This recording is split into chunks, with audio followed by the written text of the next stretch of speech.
भरत भैया के मन में आज हो रहा है, रहा एक दिन अवधि कर अति आरत पुर लोग, जहाँ तहाँ सोच ही नारी नर कृष्ण राम वियोग। किसी ने व्रत लिया है, कोई लोग उपवास कर रहे हैं, 14 साल तक परमात्मा का दर्शन जब नहीं होगा तब तक हम कुछ नहीं करेंगे। आज अयोध्यावासी की आतुरता का अंत आने वाला है। भरत जी कहते हैं कि रहेबू एक दिन अवधि आधारा, समुझत मन दुख पयहु अपार। कारण कवन नाथ नहीं आएबू, जाने कुटिल की दो मोही बिसराएऊ। अहह धन्य लक्षण बड़भागी, अहह धन्य लक्ष्मण बड़भागी। राम पदार बिंद अनुरागी, राम पदार बिंदु अनुरागी। मुझसे तो बढ़िया ये है कि लखन भैया कितने बड़भागी है, राम के चरण कमल के अनुरागी है। राम का सानिध्य मिला, राम का दर्शन, राम की सेवा, राम के साथ रहने का सौभाग्य उनको मिला।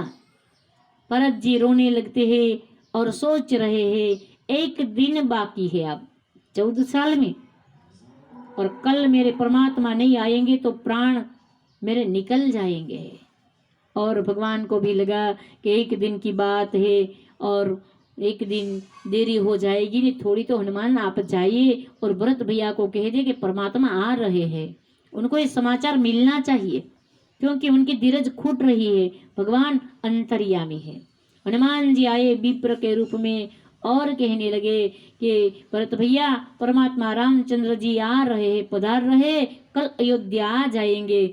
और भरत जी ने कह दिया को तुम तात कहाँ ते आए, मोही परम प्रिय बचन सुहाए। कौन है आप? ऐसे सुंदर वचन कहने वाले। उन्होंने कह दिया कि मारुत सुत में कपि हनुमाना, नाम मोर सुनु कृपा निधाना। मारुत सुत हनुमान, पवन सुत हनुमान में हूँ और भगवान ने मुझे भेजा है, प्रभु पधार रहे हैं। भरत जी आनंद विभोर हो गए। पूरी अयोध्या में बात फैल गई। सब लोग सूर्योदय होते ही सरयू के तट पर आ गए और परमात्मा रामचंद्र जी का पुष्पक विमान आ पहुंचा अयोध्या में।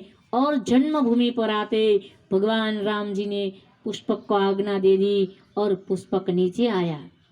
सब लोग उतर गए। भगवान राम जी ने अवधपुरी सम प्रिय मोहि को नाई, अयोध्या के समान इस जगत में, इस नगरी के समान मुझे कोई प्रिय नहीं है। और उनकी धूल ली और प्रणाम किया, तिलक लगा लिया, सरयू मैया को पान किया, दंडवत किया और सरयू के तट पर परमात्मा रामचंद्र जी पधारे और पूरी अयोध्या वहां पहुंच गई। और भरत जी आए, उनको मिले, परमात्मा रामचंद्र जी और भरत भैया का मिलन हुआ। सब माता को प्रणाम किया और दूसरे दिन प्रभात होते ही कुलगुरु ने आज्ञा दे दी 14 साल पहले जो वस्त्र आभूषण पहनना था वो आज भगवान राम जी ने पहन लिया है और राज्य तिलक उनका हो रहा है। और तुलसी जी लिखते हैं कि प्रथम तिलक वशिष्ठ मुनि कीन्हा, मुनि सब विप्रन आयशु दीन्हा। प्रथम